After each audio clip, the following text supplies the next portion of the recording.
kynrem waterfalls, the world's, India's seventh biggest waterfall.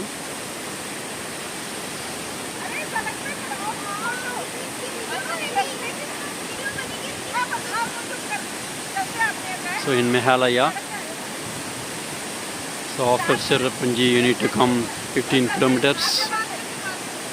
So very beautiful. The climate, everything is beautiful here.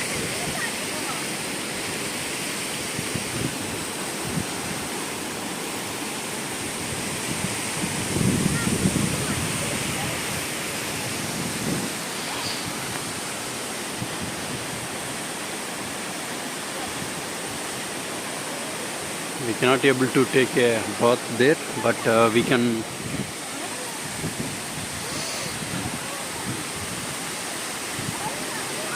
see the beauty.